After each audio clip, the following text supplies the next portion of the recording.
Então, bom dia a todos e todas. É com alegria que nós iniciamos hoje, no dia 4 de outubro de 2022, a nossa terceira edição do Congresso de Direito Constitucional e Internacional. Esse ano, uma parceria do Programa de Pós-Graduação Estricto Sensu em Direito da Universidade do Estado, da Universidade Federal do Estado do Rio de Janeiro e a Universidade da América, do Chile. O evento é capitaneado pelo nosso Centro de Pesquisa de Jurisdição Constitucional, coordenado por mim e pelo professor Alexandre Espinosa, que está gentilmente conosco hoje na abertura. Como a plateia é majoritariamente brasileira, eu me permito fazer a abertura em português, mas depois passaremos a palavra para as conferências e a manifestação do professor Alexandre em espanhol. Queria agradecer a todos os docentes que estão participando não só dessa rede, mas desse evento. É uma alegria receber colegas de diversos países. Nós vamos encontrar hoje amigos do Chile, da Colômbia, da Bolívia. Vamos ter um amigo da Argentina à noite, o professor Plau, e os nossos colegas brasileiros aqui também do nosso próprio programa e das outras instituições aqui do Rio de Janeiro. Então, uma alegria poder, em um momento tão importante, estar celebrando a Constituição. Esse ano, nós optamos por o Congresso continuar aprofundando os debates da segunda edição. Nós vamos estar discutindo essa relação de tensão, que alguns chamam de tensão, eu prefiro chamar de dialética, entre constitucionalismo e democracia, né? Como a Constituição, que é a grande vitória do Estado de Direito e do Estado Constitucional de Direito, na sua versão do século XX, é capaz de contribuir para garantir as condições não só procedimentais da democracia, mas garantir também a proteção das condições materiais dela, a realização dos direitos fundamentais, a proteção do pluralismo constitucional e a realização de políticas públicas tão necessárias e emergentes para a concretização dos direitos humanos fundamentais e para a realização da justiça social em um país marcado por extrema desigualdade, em um país marcado por extrema pobreza.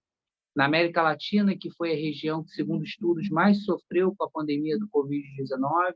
nós temos visto movimentos democráticos com respostas variadas, uma tensão dialética entre as forças políticas, que apenas reforçam o nosso papel enquanto juristas de preservar a ordem constitucional feita e de garantir que o processo democrático possa ocorrer com eleições transparentes, mas eleições também limpas e eleições em que o princípio majoritário seja preservado e seja preservado também os valores pluralísticos da Constituição. Então, com muita alegria hoje que nós inauguramos esse evento, que vai ocorrer agora pela manhã, pela noite, na data de hoje e amanhã, no dia 5 de outubro, e que teremos ainda os grupos de trabalho à tarde, não deixem de participar. Eu passo desde já a palavra ao nosso querido professor Alexandre Espinosa, que também, em razão de outros compromissos previamente já informados, ele veio só fazer a abertura conosco. Quem vai presidir a mesa é a professora Jean Ribeira, e nós vamos ficar acompanhando aqui o evento e aprendendo um pouco mais com as experiências dos nossos colegas, dos nossos irmãos latino-americanos. Obrigado, os professores, novamente, obrigado à plateia que nos acompanha. Professor Alexandre. Muchas gracias, profesor Emerson Mora, por la invitación, por ese impulso permanente a la colaboración, al trabajo colaborativo con nuestras universidades, en este caso la Universidad de las Américas. Este va a ser el segundo año que realizamos este evento compartido, discutiendo problemas que son comunes a todos los países latinoamericanos alrededor de la gran preocupación que tenemos de forma continua. Cada vez pareciera que la democracia está más en riesgo, más en peligro, y pues cada vez parece más urgente la discusión de las causas y de las posibles soluciones a nuestros problemas. Hoy vamos a tener un panel muy interesante alrededor de esta experiencia en Chile acerca del reciente plebiscito de aprobación, en el cual no se aprobó el proyecto de constitución presentado por la Asamblea. Para eso tenemos a la profesora Priscila y al profesor Rodrigo Castillo, ambos de la Universidad de las Américas, y al profesor Luis Guillermo Palacios de la Universidad San Sebastián. Aquí hay dos preguntas muy importantes que hacerse. En primer lugar, en el caso chileno, el problema de la multiculturalidad, el problema del pluralismo, el problema de la inclusión de grupos históricamente excluidos y que se discutía, se debatía la posibilidad de ese pluralismo jurídico. Pues es tremendamente interesante que ese hubiera sido precisamente uno de los puntos más controversiales y difíciles, y que, entre otras muchas causas, seguramente habrá llevado a muchas personas a no confiar en ese proyecto de cambio de constitución en Chile. Y al lado del problema del pluralismo, al lado del problema de la inclusión de todos los grupos en igualdad de condiciones en esa esfera política, tenemos otro problema que también es común a todas nuestras sociedades, que es el de esa transformación en ese proceso comunicativo que está dado por las nuevas condiciones de la comunicación, por el Internet y por las redes sociales, por el problema de las noticias falsas y la manipulación de las emociones y de la manipulación de las informaciones que se dan ahora con las nuevas posibilidades algorítmicas de influir en esa opinión pública. Pues yo creo que esos son dos grandes problemas que caracterizaron este proceso constituyente, pero vamos a dejar que sean los expertos en ese proceso que nos van a comentar al respecto. La profesora Jenny Rivas, también de la Universidad de las Américas, nos acompaña como moderadora de este panel que vamos a tener hoy, y por eso, bueno, le voy a dejar la palabra, Emerson, a la profesora Rivas. Adelante. Gracias, profesor Espinosa, profesor Emerson Moura, nuevamente. El agradecimiento por la invitación y, por supuesto, a todos los docentes, académicos, a nuestro público que nos acompaña hoy día también, discutiendo estos temas de actualidad, de la contingencia, en ese diálogo permanente que ya ustedes anunciaban entre la democracia y la Constitución, y la revisión y el llamado y la alerta que nosotros como juristas tenemos que estar haciendo permanentemente para el fortalecimiento y para el resguardo de estos principios y valores democráticos en el Estado de Derecho. No darlo por supuesto, porque va mucho más allá de la teoría, y está en temas en la que los ciudadanos todos pues se ven afectados día a día en su quehacer.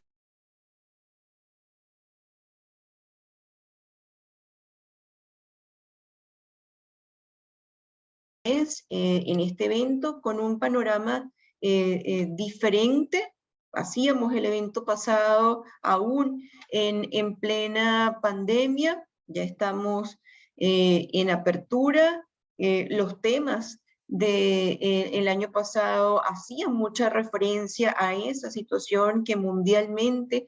todos estábamos viviendo, Y ahora pues tenemos la oportunidad también que nos han brindado los hechos, la historia reciente de este proceso constituyente latinoamericano, en este particular en Chile, y que nos invita a reflexionar sobre estos temas, estudio siempre por los constitucionalistas, como son el proceso constituyente, el poder constituyente, sus límites, que se espera de ese poder constituyente, y que pues el evento y todo el proceso chileno nos ofrece una extraordinaria oportunidad de revisar estos temas. Así que voy a pasar a presentar a nuestros panelistas del día de hoy. En primer lugar, vamos a tener a la participación del profesor Luis Guillermo Palacios Sanabria,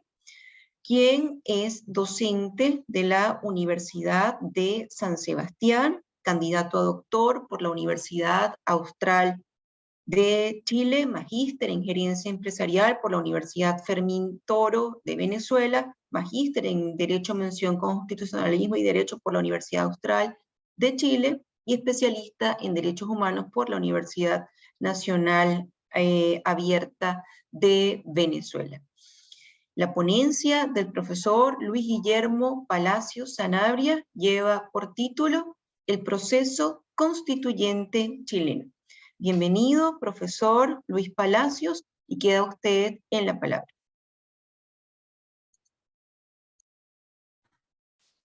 Bien, muchas gracias a todos. Muchas gracias, Jenny. Igualmente gracias al profesor Alexandre y al profesor Emerson por la amable invitación. Igualmente saludo a los distinguidos profesores que integran este panel y un especial cariño al público que se ha conectado a escuchar nuestras reflexiones en torno al proceso constituyente en marcha en Chile.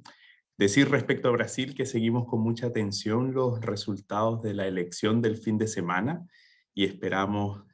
lo mejor para Brasil, para su democracia, para su Estado de Derecho, para su pueblo. Como bien le señalaba la profesora Jenny que modera este panel, me gustaría presentar algunas consideraciones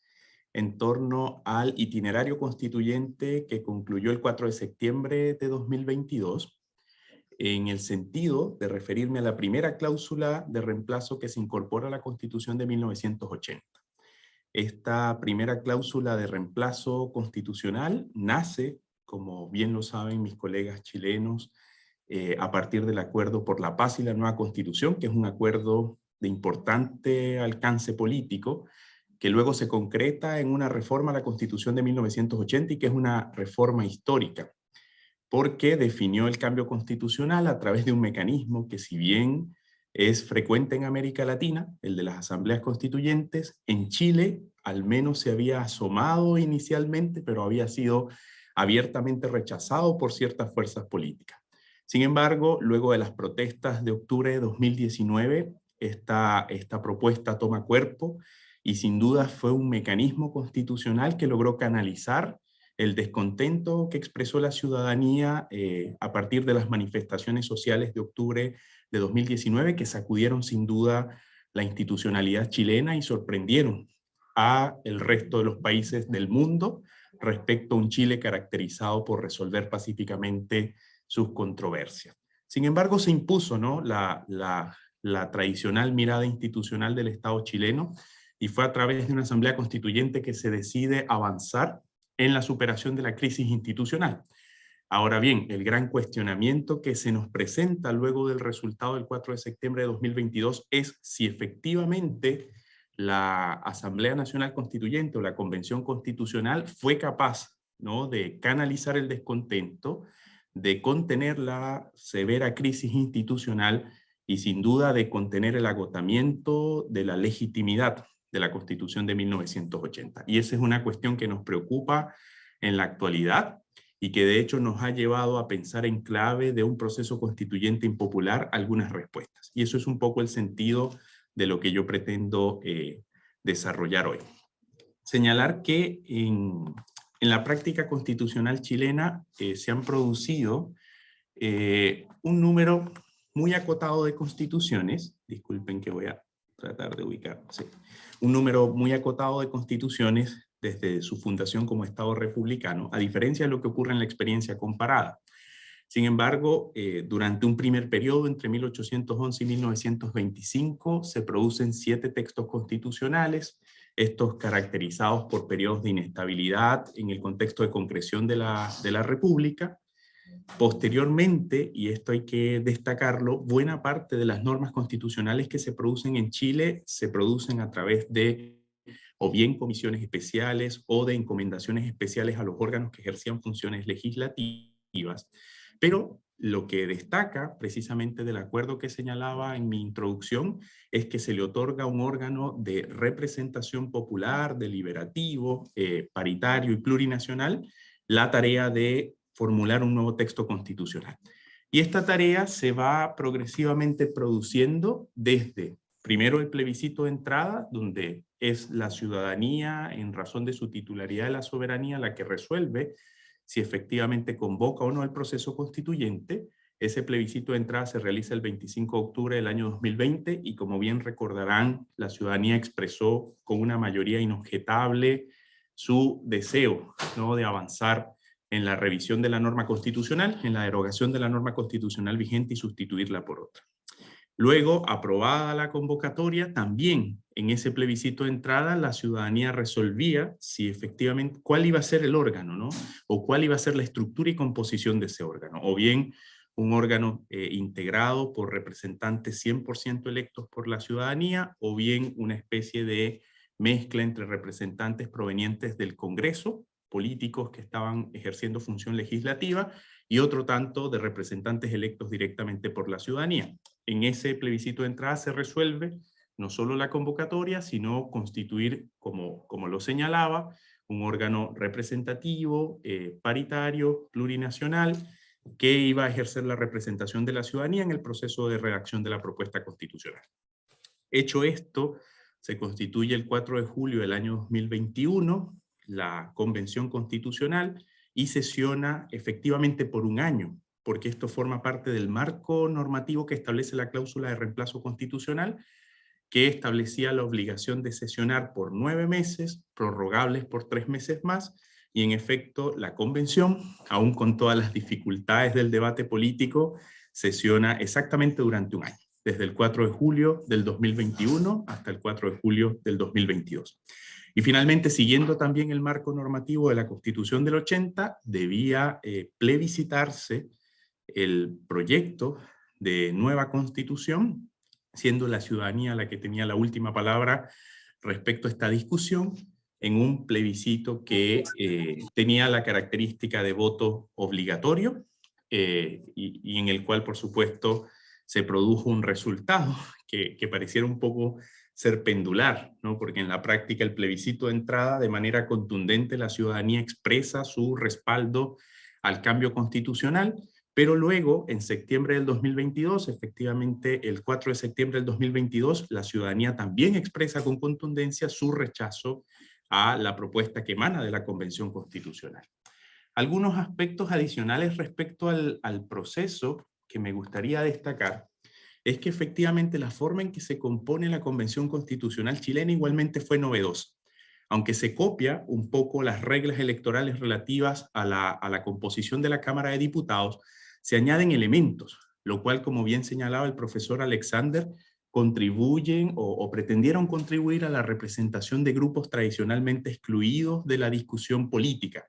Estoy pensando, por supuesto, en el importante rol de representación que se le asignó a los pueblos originarios, especialmente al pueblo mapuche, que desde el punto de vista del Instituto Nacional, desde el punto de vista del Instituto Nacional de Estadísticas, el pueblo nación mapuche es, digamos, la comunidad originaria o la comunidad indígena más numerosa. Entonces allí se incorpora ese elemento de representación de los pueblos originarios. También, y resulta muy novedoso, la adopción de la norma de paridad, que es una regla que en estricto rigor aseguró prácticamente una representación de 50% de hombres y 50% de mujeres en el seno de la Convención, Y hay que destacar, por supuesto, el efecto del Estatuto Electoral de la Convención relativo a la representación de los independientes. Esta fue una convención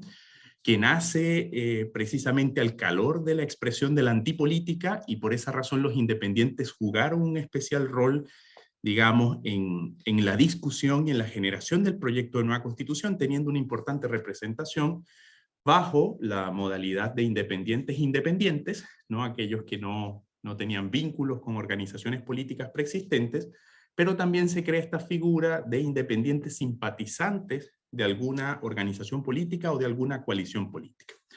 Esto genera, si bien una importante representación, generó una importante dispersión de las fuerzas políticas representadas en la convención. Hablamos, por supuesto, de un triunfo importante para los sectores de izquierda, de la izquierda política chilena, pero no podríamos hablar de una sola izquierda. Al menos en la convención estaban representadas 3 izquierdas, ¿no? Este abanico de representación de las fuerzas políticas de la izquierda chilena estaba disperso. Había un bloque importante, pero minoritario, de las fuerzas tradicionales de la derecha, y allí jugaban un rol pendular de representación los independientes que no estaban, digamos, adheridos a una fuerza política independiente. Este podría ser, digamos, un primer diagnóstico respecto a por qué razón se produce un contenido como el que es posteriormente presentado a la ciudadanía y por qué razón la ciudadanía no logra adscribir o no logra identificarse con los contenidos de la propuesta constitucional.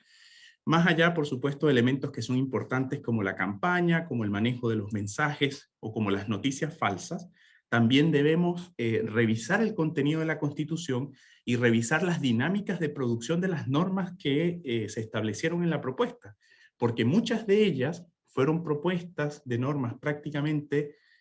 inacabadas porque era la mejor alternativa negociada en un contexto de deliberación disperso, ¿no? Tenemos un órgano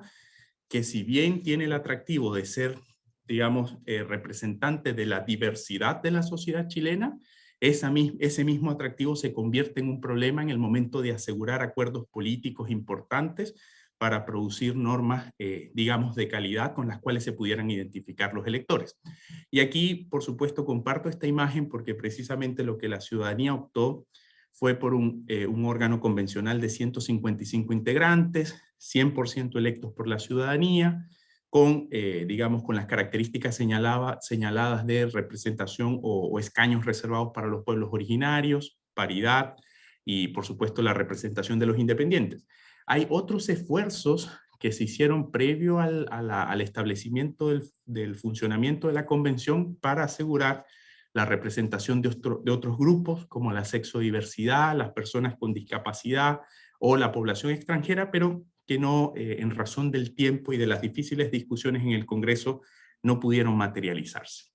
Como bien señalaba, la convención sesionó durante un año, presenta la propuesta, esta es plebiscitada y funciona conforme un conjunto de reglas generales que daban un marco para su funcionamiento y que establecían, por supuesto, la exigencia de un quórum supramayoritario para acordar aquellas normas que se incorporarían a la propuesta. Igualmente se reitera la aspiración de no partir del contenido de la Constitución de 1980 o de otros textos o propuestas constitucionales, sino hacerlo a partir de una hoja en blanco, partir de cero. Y esto también es una de las cuestiones que hoy suscita discusión entre los expertos y también entre los políticos. ¿Por qué no apreciar la tradición constitucional chilena? ¿Por qué no valorar las innovaciones que progresivamente se han realizado a la Constitución de 1980, aunque sabemos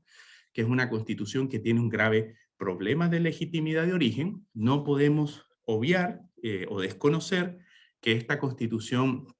es una constitución de parches, ¿no? Es una constitución que en la medida que las fuerzas o las mayorías políticas lo han permitido, ha ido progresivamente incorporando modificaciones a su texto, las cuales han tenido importante incidencia en el diseño institucional, importante incidencia en el contenido de los derechos, importante incidencia en los principios que conforman nuestro ordenamiento constitucional. Y en ese sentido, algunos hoy, y entre los cuales me cuento, planteamos o creemos en la necesidad de revisar parte de esa tradición que progresivamente se ha ido construyendo para dotar de legitimidad al texto constitucional del 80, pero además sumar otras propuestas, pensando un poco en la idea de considerar la propuesta de nueva constitución presentada por la presidenta Michelle Bachelet en el último tiempo de su administración, e incluso dar cuenta de otros textos constitucionales como la Constitución del 25, que son constituciones que generaron ciertos periodos de estabilidad institucional y que su contenido acreditaba parte de esa tradición. Luego, y con esto me gustaría ir cerrando para luego generar un espacio de discusión y de atención de sus preguntas, e igualmente poder interactuar con los colegas, hay algunas cuestiones que resultan claves, ¿no?, en la discusión constituyente. Y aquí se dieron cita, nos concitaron una mirada de conservación de ciertos mecanismos, ¿no?, de ciertos sistemas, de ciertos principios, de ciertas formas de comprender la Constitución, y también el anhelo refundacional de ciertos sectores de la Convención que, al menos en un principio, planteaban que la Convención tenía más bien un carácter originario y estaba llamado a refundarlo todo.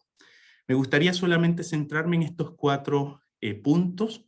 que resultaron muy interesantes como polémicos, que son la forma de Estado, el sistema político, el régimen económico y los derechos fundamentales. Respecto a la forma de Estado, la Convención parece que recogió la demanda por mayor autonomía de las regiones. Sin embargo, lo hace en una lógica de potenciar autonomías regionales, autonomías comunales y las llamadas autonomías territoriales indígenas, que, como bien planteaba el profesor Alexander en su introducción, esto evidenció para el electorado un importante problema. ¿Cuál era el alcance de las autonomías territoriales indígenas, especialmente aquellas políticas destinadas a la reivindicación de territorios ancestrales de los pueblos originarios? En ese sentido, lo que planteaba la propuesta era transitar de un modelo, de una forma de Estado unitario, a un Estado de características regionales similares al de España o al de Italia, pero con la configuración robustecida de mayor autonomía para estos grupos. Hay que destacar que, por supuesto, la Constitución establecía una declaratoria de unidad del Estado, pero, a diferencia de lo que ocurre con constituciones como la española, no se establecía un rompe en caso de emergencia, ¿no? La Constitución española tiene la posibilidad que el gobierno español pueda afectar la autonomía de sus regiones cuando se pretenda desafiar la integración del Estado español. Es un mecanismo que incluso ha sido utilizado respecto a la relación del gobierno central de España con Cataluña, pero nuestra propuesta, o esta propuesta que fue rechazada por la ciudadanía, aunque declaraba en reiteradas ocasiones el principio de unidad del Estado chileno, no establecía mecanismos claros o garantías claras respecto a qué ocurriría frente a aquellas regiones o aquellas formas de autonomía territorial si éstas desafiaban ese principio de integridad del Estado, que luego se podrían generar, por supuesto, en la interpretación del texto o en la producción de la legislación que correspondía al Parlamento. Respecto al sistema político, aquí resulta importante destacar el especial rol que tuvo en el debate la situación del Congreso, la reconfiguración de la composición y estructura del Congreso Nacional, especialmente la afectación del Senado, una de las instituciones, por supuesto, más antiguas de nuestro sistema político, que nace incluso antes de la Cámara Popular o de la Cámara de Representación, que es la de Diputados, porque se pretendía sustituir por una denominada Cámara de las Regiones, generando asimetría respecto al ejercicio de las atribuciones, lo cual sin duda también es un anhelo de quienes habitualmente estudian el diseño institucional parlamentario chileno, porque en la práctica tenemos 2 cámaras espejos, y esto ha llevado incluso a objetar la necesidad de la bicameralidad cuando ambas cámaras hacen casi lo mismo. Pero este debate de alguna u otra forma se distorsionó y llevó a la sustitución del Senado por una Cámara de Regiones, primero con un conjunto de atribuciones muy limitadas y posteriormente, producto del acuerdo político entre las fuerzas de izquierda, tienden a ceder en algunas tareas que resultan centrales para la Cámara de las Regiones, pero igualmente no se comprendía a sí mismo como una continuación del Senado, sino como una nueva institucionalidad dentro del Parlamento. Respecto al régimen económico, destacar el especial efecto de la cláusula del Estado Social de Derecho, que es una cláusula bien interesante, pero que supone sin duda posibles limitaciones al derecho de propiedad en razón de la capacidad de intervención estatal. La idea del Estado Social de Derecho es una idea frecuente, bueno, en el constitucionalismo europeo y también en el nuevo constitucionalismo latinoamericano, que ha supuesto, insisto, mayor intervención del Estado, especialmente en procura de la satisfacción de las necesidades sociales de los individuos, especialmente de los derechos de naturaleza prestacional, pero que fue comprendido, al menos a la luz de la campaña electoral por el apruebo o por el rechazo, como importantes limitaciones solo a la propiedad, y no en la medida de proveer, digamos, posibilidad, cuerpo, robustez al Estado para, por ejemplo, asegurar prestaciones básicas de salud, para avanzar en el acceso a la educación, para ampliar o mejorar los servicios públicos, sino que en la práctica fue entendido como la capacidad del Estado de hacerse, ¿no?, de la función económica privada. Fue así entendido o manejado en la campaña, no así estaba contenido en el texto constitucional, porque suponía esta mirada del Estado Social de Derecho, bueno, además de complementar el catálogo con la incorporación de importantes derechos de estirpe social, igualmente crear mecanismos para la asegurabilidad de estos derechos y la justiciabilidad de estos derechos. Y por último, y esto está relacionado precisamente con la idea del Estado Social de Derecho, el catálogo de derechos se amplía notablemente con una perspectiva social, y de alguna otra forma aquí es donde se observa el puente entre las demandas que movilizaron a la sociedad chilena a partir de octubre de 2019, y una especie de reflejo en la convención de esas demandas, aunque luego sí hay que reconocer que efectivamente en el progresivo funcionamiento de la convención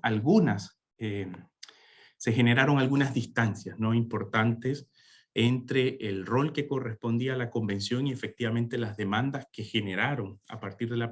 protesta ciudadana este mecanismo institucional de respuesta. Pero había allí, por supuesto, se había recogido históricas demandas por reconocimiento de derechos sociales que hoy no tienen, digamos, suficiente desarrollo en la Constitución de 1980. Como bien les anticipaba, el 4 de septiembre se realiza el plebiscito de salida. En el plebiscito de salida el voto fue obligatorio, lo cual produce una de las mayores participaciones de la historia en el contexto democrático chileno. El producto de la Convención Constitucional, para sorpresa de muchos, aunque las encuestadoras anticipaban un resultado, yo al menos no conozco alguna encuestadora que haya anticipado un resultado tan holgado favorable al rechazo, pero allí sorprendió. Yo creo que incluso los actores políticos por el rechazo no habían anticipado este resultado, había cierto temor a fijar posiciones más firmes en la campaña, pero la ciudadanía optó por rechazar en un 61,9% la propuesta, lo cual la deja sin ninguna, al menos en términos de legitimidad política, sin ninguna viabilidad, y el apruebo obtuvo un 38,1%, lo cual contrasta precisamente con los logros electorales que obtuvieron quienes promovieron el proceso constituyente. Estoy pensando en quienes promovieron el apruebo en el plebiscito de entrada y también quienes lograron hacerse de la mayor representación en la convención, que son los diversos grupos de la izquierda chilena. Entonces, esto nos deja, y por eso lo planteo allí como una pregunta que puede ser un insumo para la discusión, esto nos deja frente a un desafío. Vivimos una constituyente que, en palabras del profesor Sergio Verdugo, podría considerarse como una constituyente impopular, ¿no? Yo creo que es un hecho de la causa, y ahora el gran cuestionamiento es cómo avanzar para materializar la voluntad del electorado que se expresó en el plebiscito de entrada. Y otra gran pregunta que también debería hacerse en este gran proceso de reflexión nacional es si la fotografía de la voluntad popular del plebiscito de entrada sigue teniendo vigencia hoy. Es un cuestionamiento que quizás pocos han hecho, pero este resultado en su contundencia quizás nos debe llevar a revisar cada una de las etapas del proceso. Por eso nos parece tan alocado un poco la propuesta de quienes plantean, bueno, vayamos a un nuevo plebiscito de entrada respecto a a la fórmula que determine la negociación en el Congreso sobre continuar el itinerario constitucional, o consideramos igualmente legítima la voluntad del electorado expresada en este primer plebiscito. Ahí hay más dudas que respuestas. Eso es lo que quería compartir, profesora Yegni. Quedo atento a cualquier duda y agradezco, por supuesto, la atención y de nuevo la amable invitación. Gracias al profesor Luis Palacios por esta presentación en la que de manera muy clara y muy detallada nos ha explicado las distintas fases del proceso constituyente, sus puntos, digamos, fuertes, ¿no? Y también algunos elementos que todavía están allí en la discusión y que son importantes a considerar a futuro y a presente, y al presente también, porque es un tema de mucha actualidad. Así que le damos las gracias. Yo estoy tomando nota de las preguntas que ya se han presentado a través del chat, y les propongo que una vez terminen las exposiciones de los tres, entonces presento yo estas interrogantes que ya nos han comenzado a hacer nuestro público.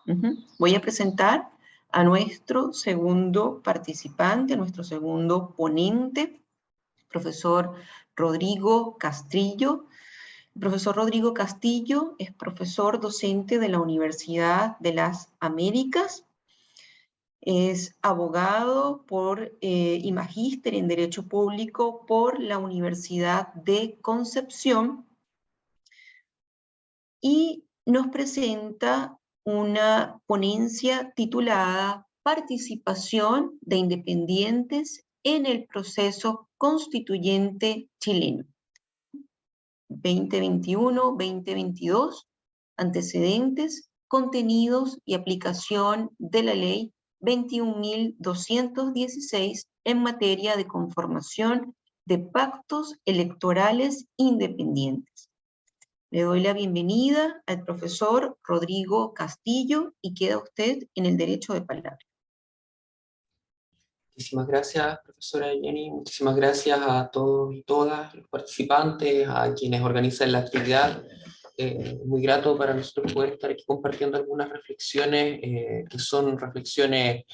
aún en caliente sobre la marcha de lo que ha sido este proceso constituyente en Chile, de lo que han sido los resultados recientes del plebiscito del 4 de septiembre. Ya el profesor Luis hizo una exposición muy sintética y muy completa de diversos aspectos generales del proceso. En esta ponencia en particular voy a apuntar a un objetivo un poquito más acotado en términos de las características de las cuales muchas de ellas se puede discutir bastante de lo que fue este proceso o lo que está haciendo este proceso constituyente en Chile. Voy a proceder a compartir la exposición. Creo que se ve ahí, sí.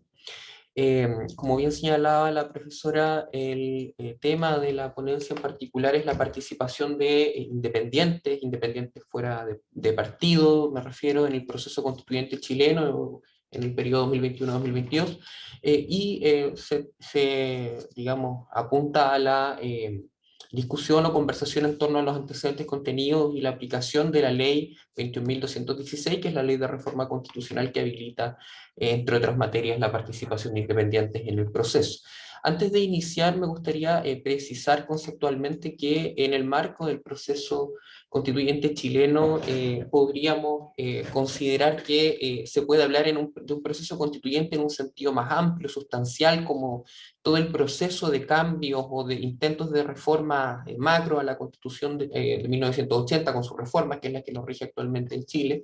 que tiene antecedentes directos en los últimos años. En nuestro país ya habían existido el año 2017-2018 intentos de reforma importantes de cambio constitucional que en ese entonces había impulsado el gobierno gobierno de la presidenta Michelle Bachelet, que posteriormente, como ya se explicó en la exposición anterior, se ven detonados a partir del estallido social o de las movilizaciones ciudadanas de octubre del 2019 a un proceso institucional de cambio, y que nos tiene hasta el día de hoy, si uno revisa las noticias, en su caso las noticias internacionales que hablan sobre Chile, aún en una discusión contingente del quehacer respecto al proceso constituyente. Entonces ahí estamos hablando de un proceso más amplio, más difuso en sus bordes y de, digamos, actual discusión todavía.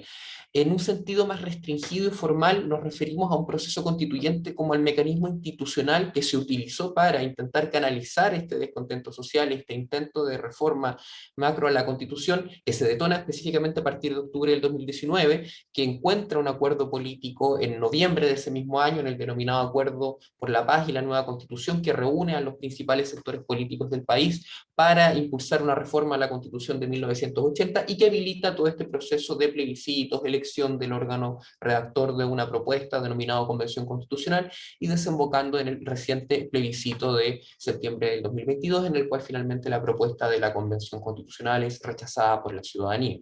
Teniendo presente entonces los desafíos que implica el proceso constituyente en el primer sentido, en el sentido más sustancial, en el sentido amplio, creemos que es necesaria aún por la contingencia del debate realizar, aún cuando sea reciente, una revisión de algunas de las características de esta etapa 2021-2022 que fue desarrollada, ¿cierto?, por la Convención Constitucional, de reconocer algunos avances, desaciertos y por supuesto la experiencia que se genera a partir de ese momento histórico que estamos empezando recién a realizar, que se encuentra, por cierto, en muchos aspectos en el terreno de lo debatible, del debate ciudadano, por atendido obviamente lo reciente del proceso, pero que la urgencia de ciertas respuestas para la continuidad del proceso requieren también de analizar, aun cuando nos encontremos muy encima de algunos de esos aspectos. Hablando ya entonces de este proceso en su sentido formal, las modificaciones constitucionales que se realizan a la Constitución vigente para dar inicio a este proceso constituyente 2021-2022 se concentraron, si bien hay más leyes sobre todo que dieron origen a raíz del tema de la pandemia del COVID-19, las modificaciones de itinerarios, de fechas, las tres principales normativas que dieron origen a este proceso son la ley 21.200, que se centra principalmente en todo lo que ya describió la exposición del profesor anterior, ¿cierto?, en cuanto a la modificación del capítulo de reforma a la Constitución de 1980, que convoca este plebiscito de entrada, en el cual da origen a esta votación en la cual se elige la Convención Constitucional, y hay dos leyes más que son particularmente relevantes en tres temas, porque son las grandes leyes que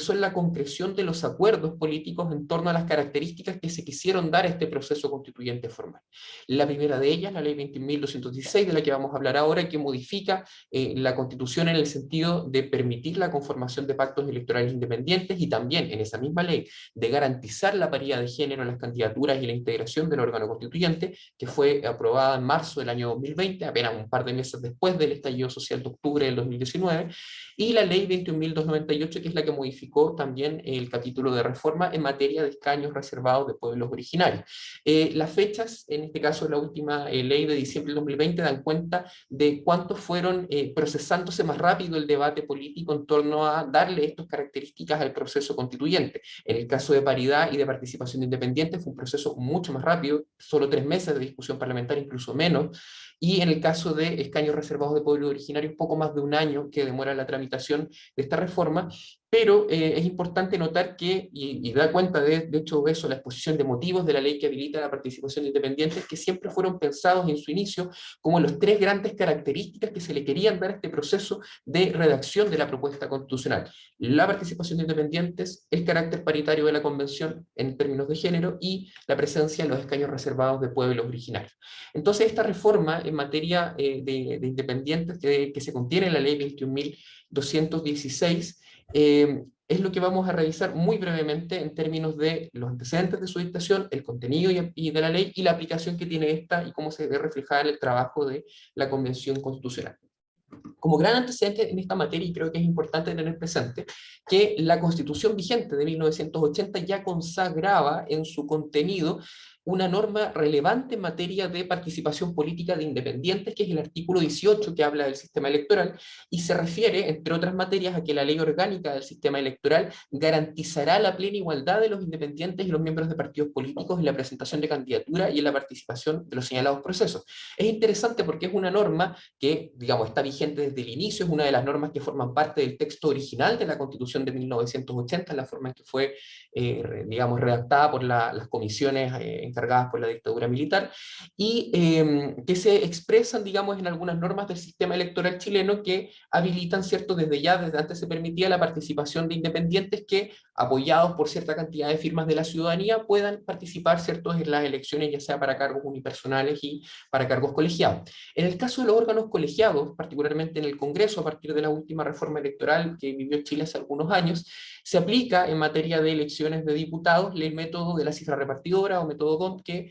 permite la elección por listas y en las cuales los independientes pueden participar ya sea como parte de la lista, aliados a algún partido político, presentados con el respaldo de un partido político, o por fuera, pero compiten, digamos, por sí solos, y eso evidentemente genera la dificultad de tener que igualar para poder ser electos la votación de las listas parlamentarias por sí solas, con lo cual los distritos más grandes evidentemente generan una dificultad de elección aún mayor. Esta cifra repartidora o método DONT es el que se decide utilizar a partir del Acuerdo por la Paz y la nueva Constitución y en la Ley 21.200 como el mecanismo de votación de los delegados y delegadas de la Convención Constitucional, y eso lleva a toda una discusión, entre las otras materias que ya señalaba, de cómo garantizar, si vamos a utilizar este mismo mecanismo, la participación de independientes, en consideración a que uno de los elementos relevantes del estallido social de octubre de 2019 había sido la crítica al sistema político, la desafección que se veía del sistema político,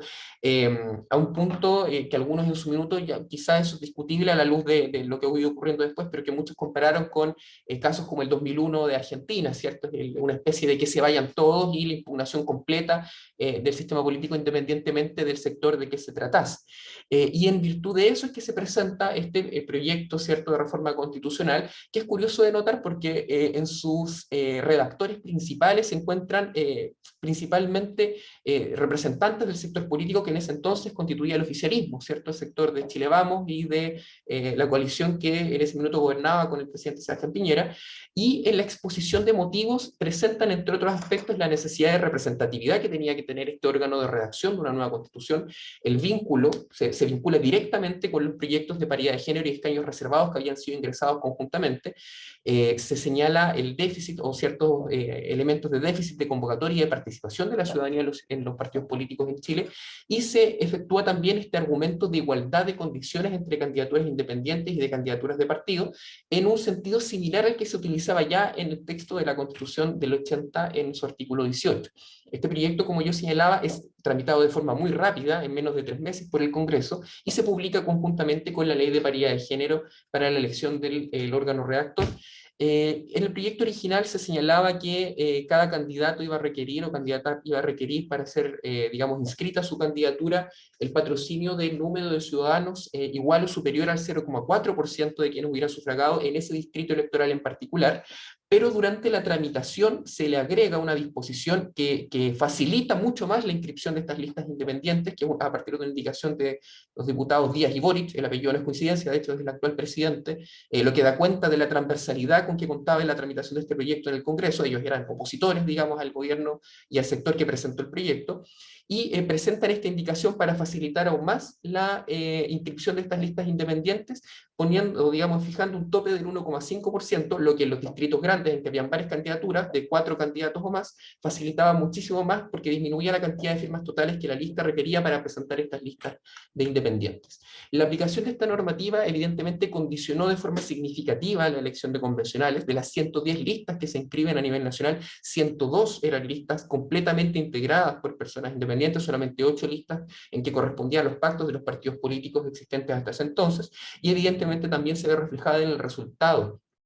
de la votación de convencionales de mayo del año 2021, de los cuales 155 convencionales eran 48 integrantes de estas listas independientes conformadas estrictamente por el mecanismo que establecía esta ley de reforma, lo cual, sumado a las candidaturas de escaños reservados de pueblos originarios que no tenían militancia política, sumado a las candidaturas independientes que habían sido aliadas o patrocinadas por el respaldo de algún partido político sin ser militantes, daba en su momento de origen un total de 64% de los integrantes originales de los 155 de la convención, que correspondían a independientes de estas diversas corrientes o diversos grupos. Es importante distinguirlos de esta manera.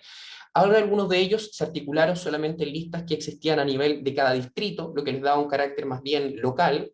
tanto de su relato como de sus apoyos, y otras que se articularon a nivel nacional. Y entre estas destacan 3 grupos principales que, como se señaló, correspondían efectivamente a grupos vinculados, podríamos decir, a la izquierda o al progresismo, pero en diversas corrientes. Estaba la denominada lista del pueblo, que se disuelve rápidamente por una serie de problemas, digamos, de escándalos públicos de algunos de sus miembros a inicio del trabajo de la convención, que un grupo, digamos, de izquierda extrasistémica, podríamos decir, o de fuerte impugnación al sistema político y económico de ese entonces, el grupo Independientes No Neutrales, más bien vinculado a la centroizquierda o centro, y el grupo Movimientos Sociales Constituyentes, vinculado más bien a ideas, digamos, tradicionalmente asociadas a la izquierda y al ecologismo, ideas más o menos de ese tipo. Respecto de las evaluaciones que se hacen en el inicio del proceso en materia de organizaciones independientes, se destaca de los pocos análisis que se rescatan de esa época. Hay muchos más análisis respecto de las otras 2 materias, si uno busca bibliografía en materia de paridad de género, por supuesto, hay mucho escrito en materia de escaños reservados, pero en materia de independientes, en términos de análisis, digamos, de académicos, jurídicos o de ciencias políticas, no tanto como en las otras 2 áreas, pero se evidencian ciertas proyecciones que se hacen sobre la marcha de la dictación de esta ley de incorporación independientes y sobre el resultado de la votación en que esto se aplicó. Se habla de las proyecciones que se veían al inicio en una posible mayor heterogeneidad de las posturas e inclusión de liderazgos sociales y grupos excluidos en el proceso. Se evidencia también o se proyecta lo que iba a ser una mayor concentración política de la derecha versus la atomización de las ideas progresistas o de izquierda dentro de la Convención Constitucional. La posible convergencia en torno a algunas transformaciones comunes que habían impulsado, digamos, estos grupos independientes o las agrupaciones que los patrocinaban.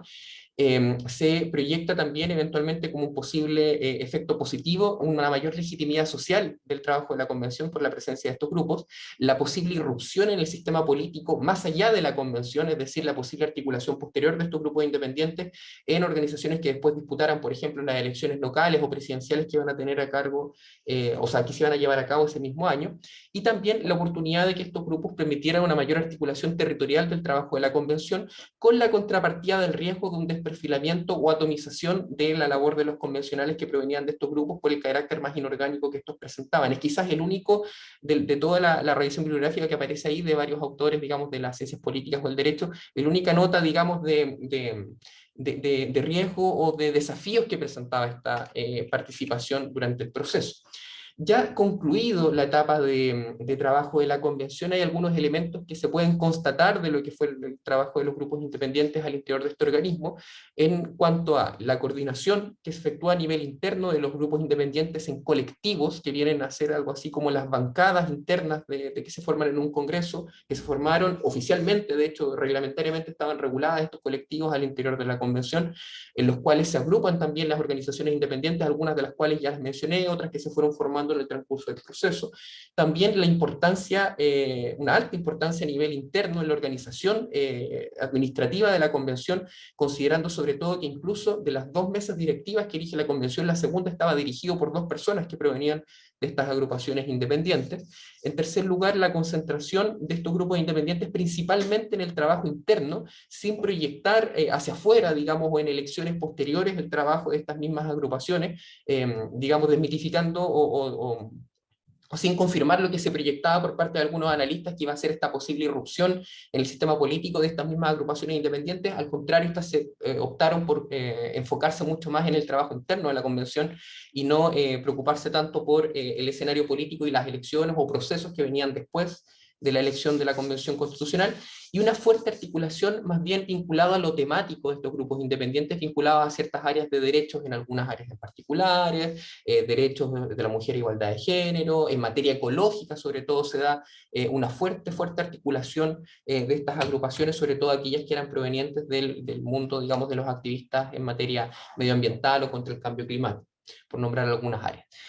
Ahora bien, luego ya de ocurrido el resultado de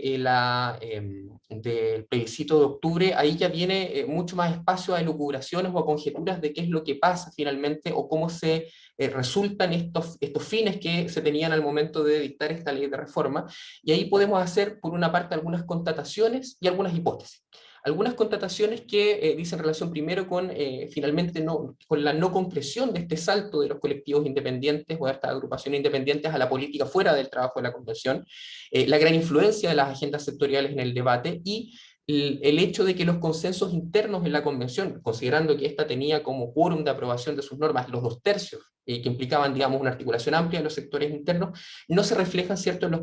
consensos externos en algunas materias claves que probablemente, digamos, son los grandes causantes, entre otras materias, del rechazo del proyecto, el plebiscito del 4 de septiembre. Son como constataciones generales y que en general no son muy sujetas a debate actualmente. Pero de ahí pasamos al campo de las hipótesis y de las elucubraciones que van a requerir evidentemente un mayor desarrollo de evaluación posterior en cuanto a la incorporación específica de las listas independientes, en particular en cómo logra o no la incorporación de estas agrupaciones independientes ser o no ser un factor clave en la legitimidad del organismo redactor ni del proceso conjunto, visto, digamos, el resultado de rechazo al trabajo de la Convención, en cuanto a la dispersión temática como factor de dificultades, en cuanto a generar un proyecto, digamos, de unidad país que represente el trabajo, o de acuerdos mínimos que represente el trabajo de la Convención, que es una hipótesis que podrá, digamos, formularse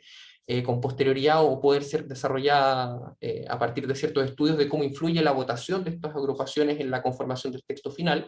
la desconexión del trabajo interno de la Convención con el clima político que rodeó a la Convención en el desarrollo y sobre todo en la etapa final de su trabajo, y también en la persistencia de los problemas que presentaba el sistema político y principalmente el sistema de partidos antes del estallido social, antes del inicio de la Convención. Recupera poder efectivamente el sistema político al traspasarse la actual discusión del porvenir del proceso constituyente al Congreso, es cierto. La pregunta es si esa recuperación de poder implica también recuperación de legitimidad. Y la hipótesis que uno pudiera plantear es que no, que el sistema de partidos sigue en un estado, digamos, complejo, tal como lo tenía al inicio del proceso constituyente, pero ya ahora sí la salida de este otro mecanismo alternativo de incorporación de la ciudadanía al debate, y eso nos pone en una situación aún más compleja porque esta válvula de escape que pudo haber sido el trabajo de la Convención y la representación de los grupos independientes en ella, ya no está como carta, porque si miramos sobre todo las proyecciones de los acuerdos políticos que se están proponiendo, todavía está en una primera etapa que probablemente dé mucho más que hablar en los meses siguientes,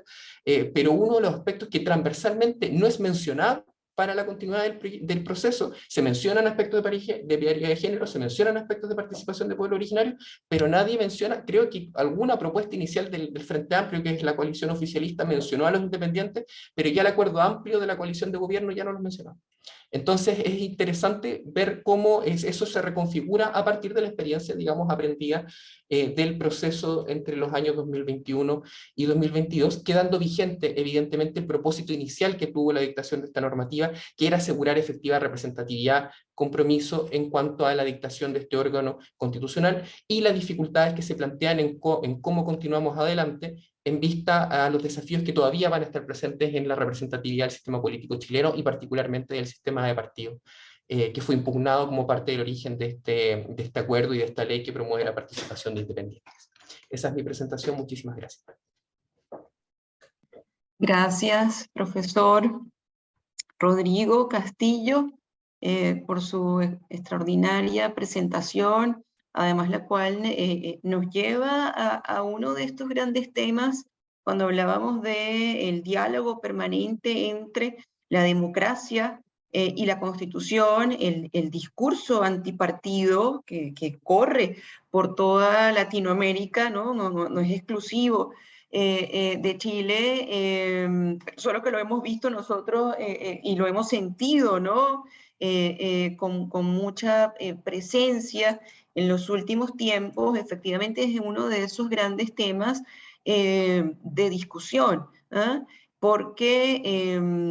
adicionalmente a la necesidad de que un órgano como la Convención se caracterice evidentemente por pluralismo político, entre otros elementos, ¿no? cómo equilibrar eso con la necesidad de entender que los partidos políticos son esenciales dentro de la democracia también, ¿no? Entonces, importante el tema que nos trae para la discusión y sobre el desarrollo de lo que debe ser a futuro esas relaciones que se planteen entre la ciudadanía, las ONG, grupos de interés y los partidos políticos como un actor también esencial dentro de la democracia. Así que le damos las gracias por su ponencia, nos mantenemos allí atentos para producir algunas reflexiones entonces, dadas las preguntas también de nuestro público, y paso a presentar enseguida a nuestra tercera ponente, la profesora Priscila Brevis Cartes, quien es abogada por la Universidad de Concepción, doctora en Derecho y Ciencias Políticas por la Universidad de Barcelona, España, magíster en Derecho por la Universidad de Concepción y máster en Ciudadanía y Derechos Humanos, Ética y Política por la Universidad de Barcelona. La profesora Priscila Brevis también es docente de la Universidad de las Américas, y nos trae una ponencia titulada Las luchas por el reconocimiento en el proceso constituyente chileno, el desafío de las políticas interculturales. Le damos la bienvenida nuevamente, profesora Priscila Brevis, y queda usted en el derecho de palabra. Muchas gracias, profesora Jenny. Entiendo que se escucha bien, ¿sí? No tengo problemas de audio. Bueno, Sí, se les escucha bien. agradezco la posibilidad de presentar acá en este congreso, especialmente a los organizadores, al profesor Emerson, al profesor Alexander. Voy a hacer entonces la proyección. Ahí estoy.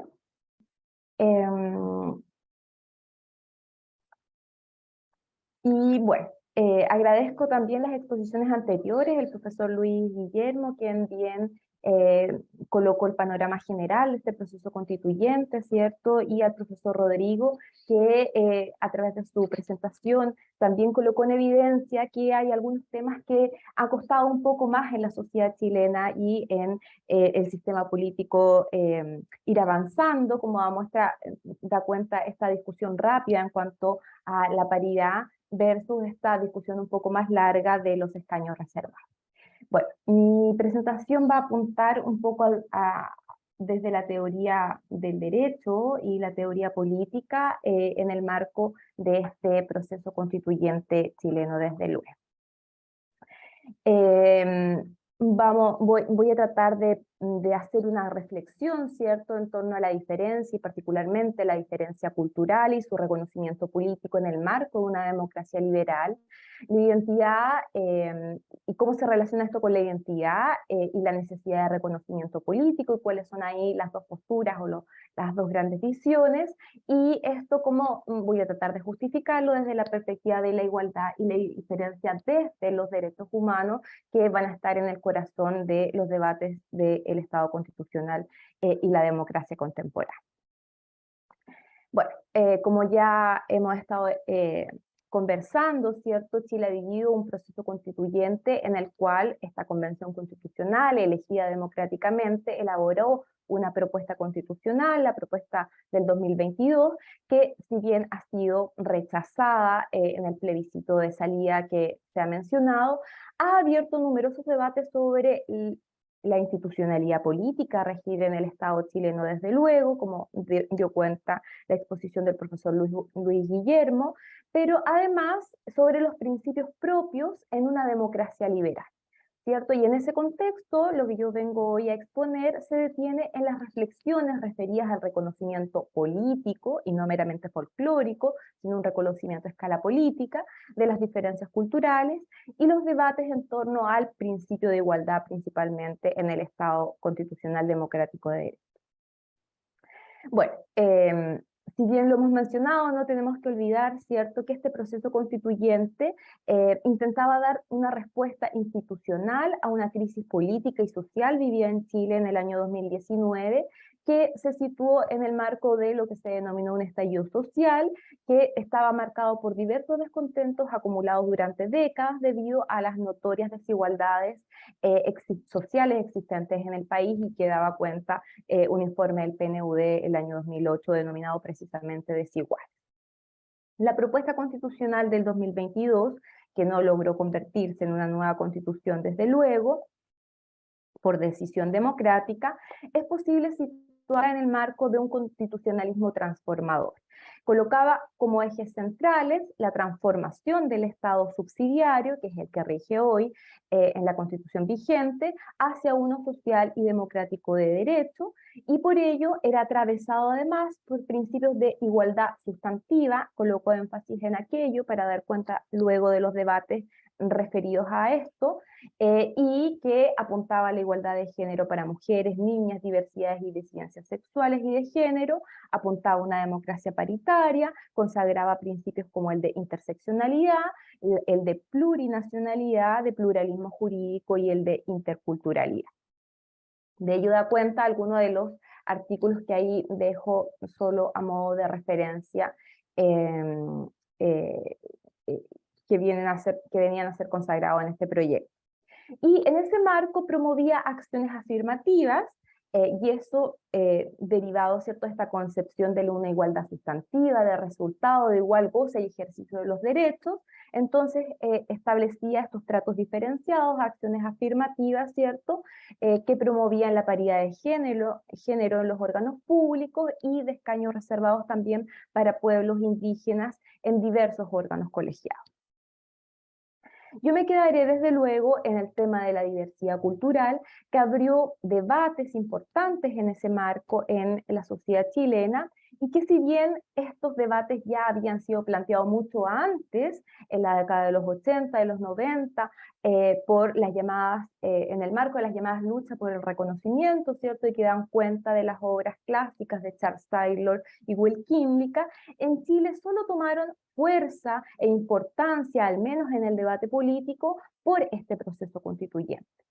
Estos debates giran en torno, ¿cierto?, a la teoría política del Estado y a los principios democráticos, y que apuntaban hacia si el reconocimiento de los derechos culturales de las minorías debía consagrarse o no, de la aceptación de los derechos colectivos, y finalmente si el principio de igualdad, o lo que está en el fondo, ¿cierto?, es decir, el principio de igualdad implica neutralidad para el Estado, o por el contrario, requiere de una revisión de las diferencias sociales que se han transformado en desigualdades estructurales dentro del Estado de Derecho. En ese contexto se plantearon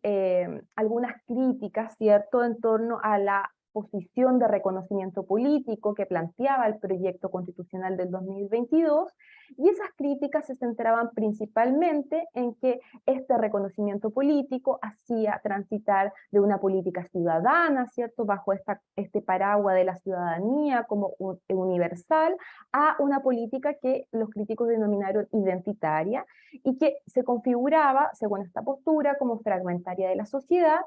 y que se entendía que descolocaba una tradición, una supuesta tradición, ¿cierto?, chilena, que reconocía a toda la sociedad bajo un mismo origen. Se planteaba entonces que incorporar esto que se denominó por los críticos como una cuestión identitaria promovía un cambio en la autocomprensión de la sociedad chilena, que se habría situado, ¿cierto?, como una comunidad de origen igualitaria. Y esto, bajo la lógica de una igualdad formal, de un liberalismo clásico, ¿cierto?, o apuntaría hacia colocar en peligro el principio de igualdad, y tensionaría estos principios de las democracias liberales estructuradas, según estas críticas, ¿cierto?, sobre la base del universalismo propio de los derechos humanos. Pues bien, ¿qué pasa con estas críticas y lo que nosotros podemos analizar del proyecto constitucional del 2022? Este proyecto plantea entonces el debate de si es deseable el reconocimiento político de la diversidad cultural al interior de la sociedad democrática y por qué, ¿cierto? Es posible entonces situar estos debates en la cuestión del reconocimiento de la diferencia, mientras que la política del liberalismo clásico o procedimental, como lo denomina Taylor, ¿cierto?, que un poco se sitúa o es la base de estas críticas, hasta entonces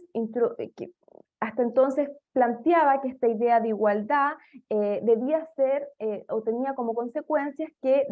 el Estado debía ser ciego, ¿cierto?, ante esta diferencia.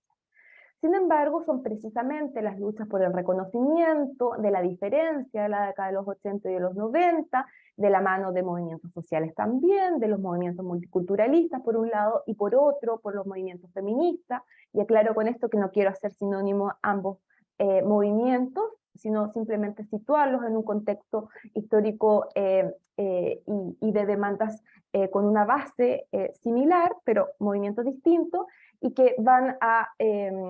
poner, ¿cierto?, en juego esta concepción liberal clásica o esta concepción de igualdad procedimental o formal, ¿cierto?, de jure, que se traducía en la neutralidad del Estado. Bueno, y esto viene a dar respuesta, por un lado, por lo que se denomina el liberalismo,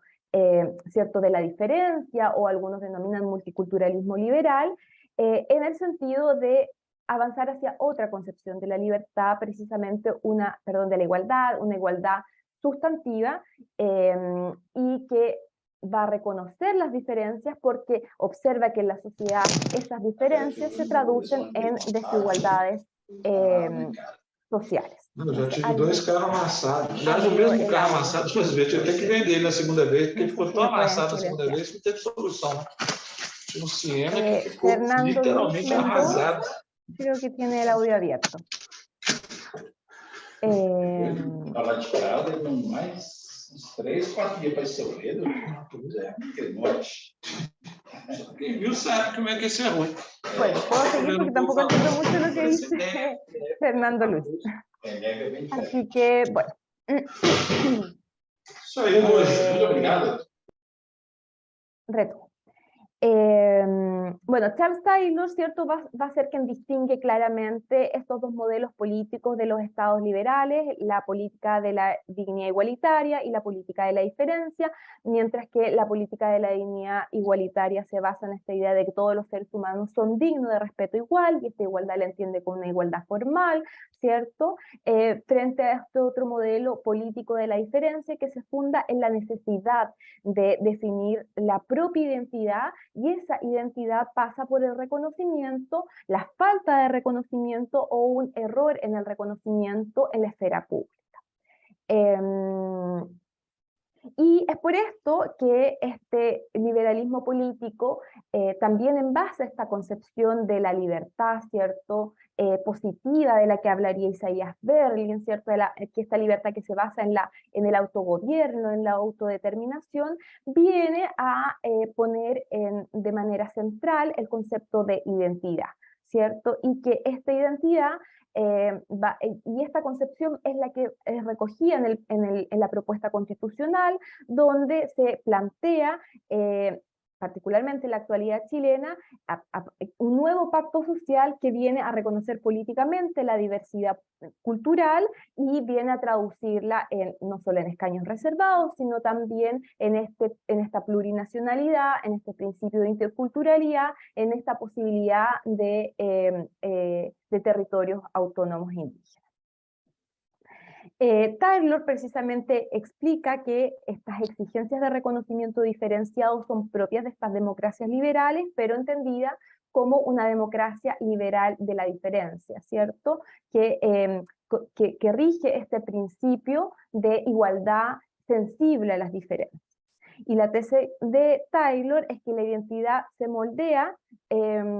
por este reconocimiento también abierto. Y Nancy Fraser precisamente viene a señalar que eso trata también de procesos colectivos. y la identidad por lo tanto tendría dos esferas, desde luego una en el ámbito psicológico del yo, en el diálogo interno, y otra en la esfera pública, en el diálogo con otros, y en donde la política del reconocimiento va a desempeñar un papel clave. Entonces cuando decíamos, bueno, estos debates son, sí, en los estados liberales, ¿cabe reconocer la diferencia cultural? ¿Y por qué? Entonces la respuesta viene a ser, bueno, porque si queremos construir en base a la igualdad y la libertad como dos principios esenciales, el Estado liberal, entonces esta diversidad que tiene que ser, esta igualdad tiene que ser sensible a las diferencias porque, porque reconoce la identidad y la identidad tiene un ámbito público, ¿cierto? En la esfera pública.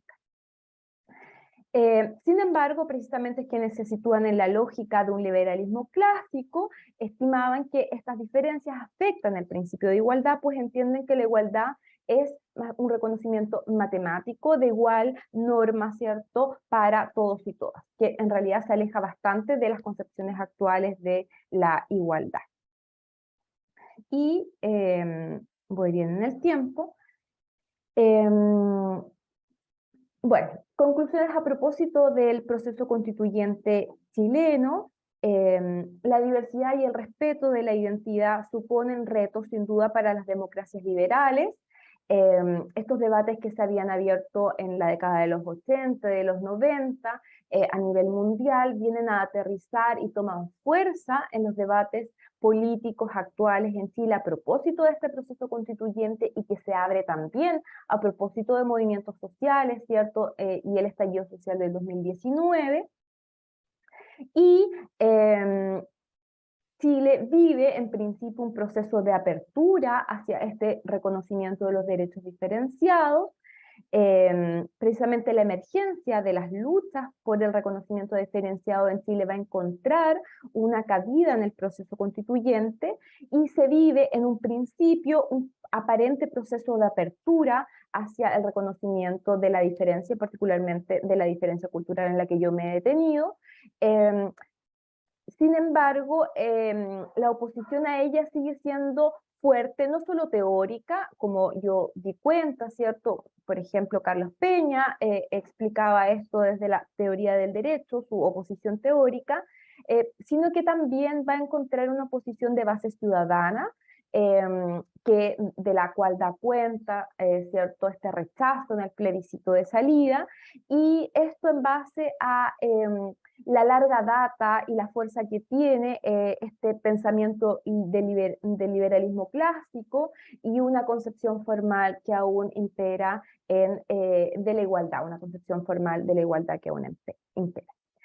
Sin embargo, las llamadas luchas por el reconocimiento plantean que precisamente es la heterogeneidad y el reconocimiento de la diversidad la que se sitúan en la base de la articulación de las relaciones sociales modernas. Y esta noción política es indispensable dentro de las democracias liberales contemporáneas, y por ello es que yo postulo precisamente que es no solamente posible, sino que es necesario e indispensable para la paz social avanzar hacia el reconocimiento político de la diversidad cultural.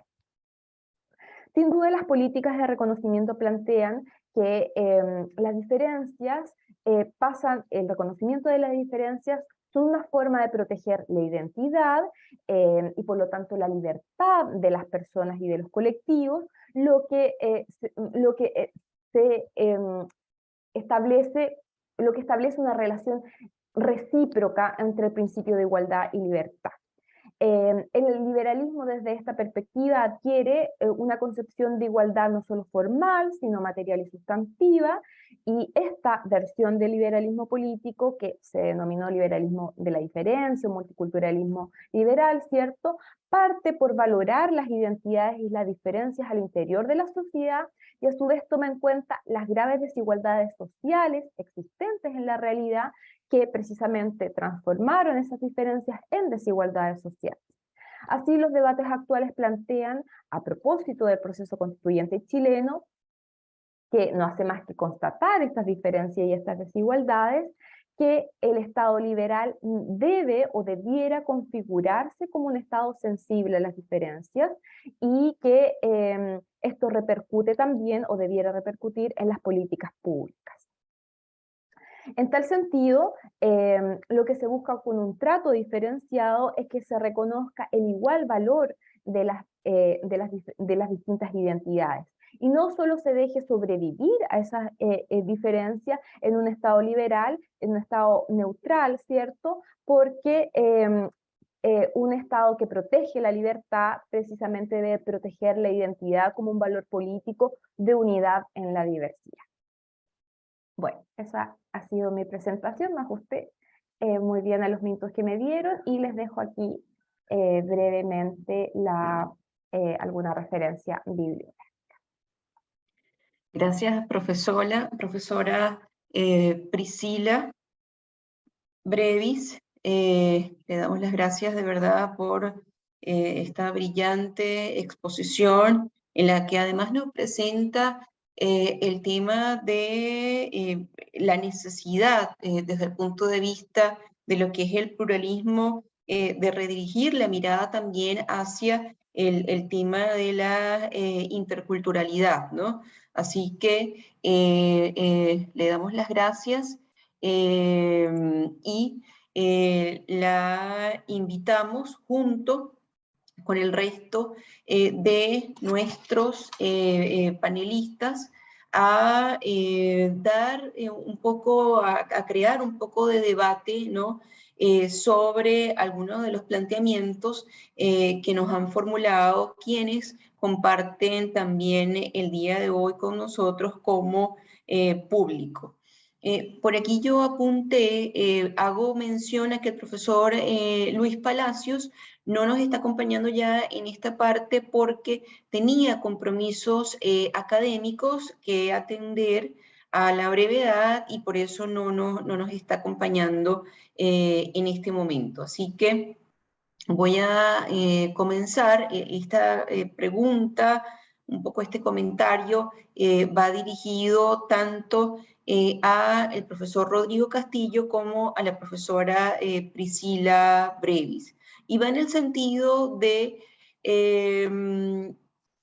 cómo se inserta o cómo se plantearon los derechos de la naturaleza en el proceso constituyente chileno y en definitiva en el proyecto que se presentó a votación. Y por otra parte, también se nos pregunta cómo plantear un nuevo proceso constituyente desde el punto de vista de cómo asegurar legitimidad democrática a pesar de este, digamos, rechazo apoyado con una fuerte votación popular, ¿no? Cómo salvar un poco esa situación de un proyecto rechazado y el intento actual en discusión de plantear un nuevo proyecto, por lo menos una nueva forma, ¿no? de crear un proyecto de nueva constitución. Por favor, profesores, para ambos, vamos a comenzar con la profesora Priscila y luego el profesor Rodrigo en ese orden para ambos planteamientos. Bueno, en relación a la primera pregunta, en realidad no soy experta, no he hecho un análisis sobre los derechos de la naturaleza, así que preferiría no profundizar en aquello. Sin embargo, puedo decir que cambia el eje, ¿cierto?, el acercamiento, la concepción que se tiene en la protección de la naturaleza, antes como un objeto de protección al servicio de la persona humana, y en tal sentido la Constitución del 80 consagra el derecho a vivir en un medio ambiente sano y libre de contaminación, ¿cierto? Versus este proyecto de Constitución del 22, que cambiaba el paradigma, ¿cierto? Y establecía derechos de la naturaleza y una protección para la naturaleza. Que luego se ejercía desde luego con acciones desde la perspectiva de los afectados, que serían las personas. Entonces cambiaba el paradigma desde luego y el eje de protección. Pero no voy a profundizar más en aquí. No sé, probablemente Rodrigo pueda ahí hacer algún otro comentario. Y en cuanto a la legitimidad de este proceso constituyente, y esto ya es una opinión muy personal, yo creo que el momento constituyente en Chile va a sufrir un revés con el plebiscito de salida. Es decir, el momento constituyente, desde la perspectiva de una demanda ciudadana y social, sufre una fuerte caída con el plebiscito de salida. Pero si bien el momento constituyente decae, el proceso constituyente sigue en marcha. Y asegurar una legitimidad democrática sin duda pasa por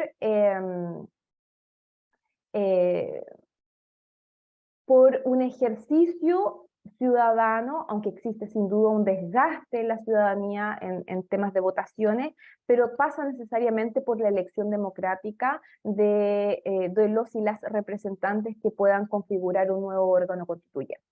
Y yo creo que los partidos políticos así lo han visto también, y es por eso que existe un consenso hacia que se debe desarrollar nuevas elecciones para elegir directamente a los y las representantes del poder constituyente que elaboren una nueva propuesta de texto constitucional. Creo que si eso no se da, y si se da solamente, no sé, un mandato al Congreso o un órgano de expertos u otras, digamos, combinaciones que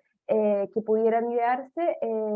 la legitimidad democrática pudiera estar en duda. Y desde esa perspectiva, nuevas elecciones creo que es clave. Pero bueno, vamos a ver cómo se va a ir configurando estos acuerdos, bordes y otras cuestiones que se están desarrollando. Profesor Rodrigo, por favor, las mismas preguntas. Voy a agregar una pregunta que han hecho en el chat y que luego la profesora Priscila también podrá dar su opinión, y es en cuanto a el tema del Estado plurinacional, y cómo este tema del Estado plurinacional fue uno de los temas, digamos, más controversiales en el debate, ¿no?, del el proyecto de constitución, y que por lo menos algunas voces hacen ver como uno de los posibles elementos que creó mayores distorsiones o mayores preocupaciones en cuanto a tal vez no entender el sentido, alcance de lo que implicaba esa extensión del Estado plurinacional, ¿no? Entonces estaba esa pregunta también allí en el chat. Perfecto. Entonces, si quieres terminar, Priscila, y pasamos con Rodrigo con los dos bloques, ¿te parece? Ya, perfecto, sí. Adelante. Sí, bueno, la idea de un Estado y una nación se configuró en la historia política, ¿cierto?, como un imaginario jurídico. Es decir, es una construcción imaginaria, ¿cierto? Y este imaginario jurídico intenta ir adquiriendo realidad a lo largo de la historia, y esta adquisición de realidad tiene consecuencias trágicas. A través de limpiezas étnicas, ¿cierto? Se trata de configurar un Estado y una nación, a través de la asimilación cultural, ya sea por políticas asimilacionistas, ¿cierto?, de una lengua, ciertas prácticas culturales, o a través de una aparente neutralidad del Estado que no va a reconocer, ¿cierto?, las diferencias culturales. Es decir, este imaginario jurídico trata de construirse en la realidad con estas distintas acciones políticas. Y y esta tragedia, por así decirlo, va a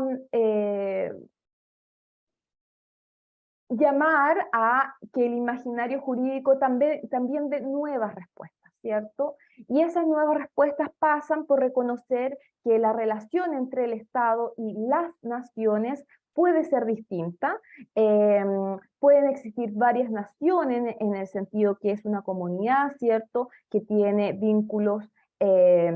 y tradiciones propias, pasadas, presentes y futuras, y que se pueden unir en el marco de un solo Estado en una relación política.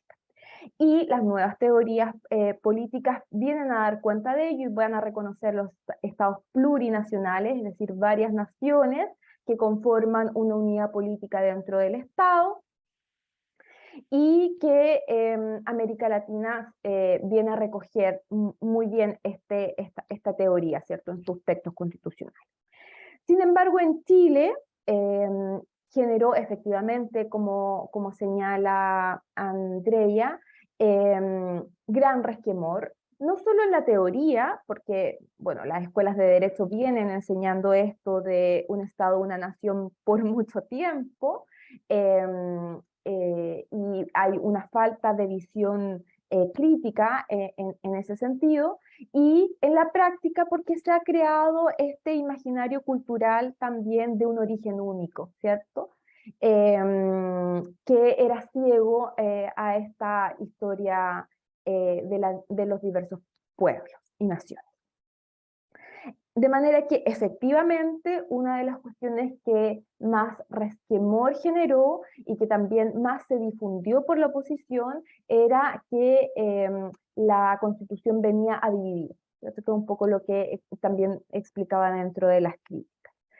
De manera que efectivamente en este proceso constituyente probablemente la idea de un Estado plurinacional no se vuelva a retomar con fuerza. No va a ser ese el borde político, y de hecho uno de los acuerdos es de afirmar la unidad del Estado, refería más bien a esta unidad de una nación. Pero el reconocimiento también político puede ir avanzando progresivamente en los estados a través de los principios de interculturalidad, ¿cierto? El reconocimiento de los pueblos originarios. Y aquí hago el paréntesis que la Constitución del 80 no hace ninguna referencia, es una asimilación vía silencio, ¿cierto? Y neutralidad a la diversidad cultural. Pero sí, desde luego, es uno de los temas más controversiales y también es uno de los temas que quizás más gatilló el rechazo, producto de la realidad y del conocimiento o desconocimiento de la ciudadanía sobre estos temas tan específicos o tan de nicho, ¿cierto? Eso. Gracias, profesora Priscila Brevis. Vamos con el profesor Rodrigo Castillo, un poco también para comentar estos tres temas, ¿no? El tema del reconocimiento de los derechos de la naturaleza dentro de lo que fue el proceso constituyente chileno, cómo plantear un nuevo proceso constituyente, la forma que se decida darle, cómo garantizar esa legitimidad democrática frente a además aspectos como el rechazo marcado por una votación importante, y el tema del Estado plurinacional como uno de esos temas muy controversiales, por lo menos en la discusión. Bien lo explicaba la profesora Priscila, un tema, digamos, del que existe abundante bibliografía que se aplica, además que está en constituciones y constituciones que están vigentes en la actualidad, pero que evidentemente en Chile generó un debate no lo suficiente tal vez, digamos, plural, ¿no? como para poder escuchar todas las diversas opiniones que existen sobre el tema. Así que le dejo entonces en el derecho de palabra. Gracias. Voy a referir primero a los dos aspectos de contenido, de fondo, que tienen que ver con el tema de la plurinacionalidad y el tema de derechos de la naturaleza, y después un poco algunas reflexiones de lo que viene en términos de procedimiento. En términos del tema de la plurinacionalidad, yo creo que la profesora Priscila ya detalló suficientemente más o menos los ribetes o las aristas del problema, Pero solamente agregar que efectivamente, o recalcar más bien, que efectivamente aquí se presenta un supuesto en el cual, si bien hay en el proyecto que se presentó y que se rechazó en el plebiscito del 4 de septiembre, contenidos que son propios de otros ordenamientos constitucionales comparados de otros países, efectivamente en el caso chileno, aparentemente, digamos, a partir de lo que señalarían, es difícil desagregar el rechazo a cada contenido en particular, porque la pregunta era una sola, pero más allá de eso hay encuestas y otros mecanismos, digamos, y también la percepción que se tiene en la conversación diaria con las personas, digamos, acá en los días previos y posteriores al plebiscito, de que este fue uno de los temas clave. En que, claro, hay también una percepción de un salto muy rápido o muy radical respecto de lo que existía en la institucionalidad política de la Constitución del 80 y lo que ha sido históricamente el proceso de construcción del Estado chileno, a lo que se contenía en la propuesta, y por otro lado también, digamos, reconociendo algunos aspectos que eran parte del contenido, algunos vacíos de claridad en torno al alcance de las bajadas concretas que implicaba el reconocimiento del Estado plurinacional, por ejemplo, en materia de sistemas de justicia. En el sistema de justicia se establecía en la propuesta la existencia, ¿cierto?, de un sistema de justicia único nacional, pero reconociendo el pluralismo, ¿cierto?, de los diversos sistemas de los pueblos originarios, y reconociendo también la potestad, al menos en primeras instancias, de poder llevar a cabo, digamos, las soluciones, digamos, de controversias de acuerdo a sus propios sistemas de justicia. Y se planteaban ahí dudas respecto, por ejemplo, de, bueno, qué límites se le plantean a eso en términos de las materias de que van a conocer, y se decía, bueno, esto es parte del debate legislativo, lo que es perfectamente posible, pero en el clima de discusión en el cual esto se dio, este tipo de situaciones de duda que quedaban en torno a algunas concreciones específicas del carácter de las autonomías territoriales también que se establecían, por ejemplo, fueron sumando una a otra a finalmente una reticencia muy superior, especialmente en aquellas, no tanto en aquellas zonas en las cuales la convivencia digamos, del mundo, digamos, del Estado tradicional con los pueblos originarios más pacífica, sino que en aquellas en las cuales la intervención del Estado ha sido mucho más agresiva, y por lo tanto también la resistencia de ciertos sectores ha sido superior, y en esos espacios geográficos donde la cuestión, digamos, de la relación del Estado con los pueblos originarios ha sido efectivamente más compleja, se vivió justamente niveles de rechazo mucho mayores, digamos, de la propuesta, entre las cuales este factor podría ser uno de ellos. La zona en donde vivimos con la profesora Priscila, digamos, es ejemplo de eso, en la zona del centro sur y sur del país. Eso respecto de la continuidad, y efectivamente lo que debiera encontrarse ahí es una base mínima de convivencia en torno a qué es lo que efectivamente acordamos en materia de reconocimiento. Pareciera ser que el reconocimiento constitucional propiamente tal, la multiculturalidad, no son factores tan complejos como sí lo son otros reconocimientos de la bajada de la pluralidad política y jurídica del país, es donde sí aparentemente hay más resistencia por ciertos sectores de la sociedad, en donde, claro, se generan también discusiones que parece ser no tan tajante el resultado del plebiscito en cuestiones como el tema de la naturaleza y el medio ambiente. Ahí quizás no hubo tantas críticas, sí en algunas en cuanto estos tocaban aspectos económicos, pero sí parece haber cierto consenso generalizado de la sociedad civil de que hay un problema en términos ambientales que atraviesa el país y el mundo, no solamente una cuestión propia de Chile, pero que en el caso chileno requieren específicamente un abordaje a nivel de las normas superiores en materia de aguas, en materia de institucionalidad ambiental, en materia de reconocimiento de cómo las actividades económicas del Estado, de los particulares, afectan de manera diferenciada a ciertas entidades naturales que son especialmente necesarias de proteger, y que una de esas herramientas de protección que se plantean justamente es la titularidad de la naturaleza, o de derechos de la naturaleza, o de entidades de la naturaleza de forma autónoma, siguiendo un poco el modelo que se ha utilizado en algunos países a través de la incorporación en el texto constitucional, en otros países ha sido a través, ¿cierto?, del desarrollo jurisprudencial, ¿cierto?, el caso colombiano, aquí en América Latina, en la India, digamos, pensando en otros sistemas jurídicos diversos, en Nueva Zelanda, y se va construyendo en la propuesta toda una estructura de reconocimiento de la naturaleza como titular de derechos y como entidad que por sí misma es capaz de reconocimiento. Yo creo que en ese aspecto, si bien a lo mejor no de la misma forma que se planteó en el borrador, sí puede haber mayores posibilidades en un futuro proceso o en la discusión que viene en adelante de poder mantener ciertos desarrollos que se habían propuesto en cuanto a generar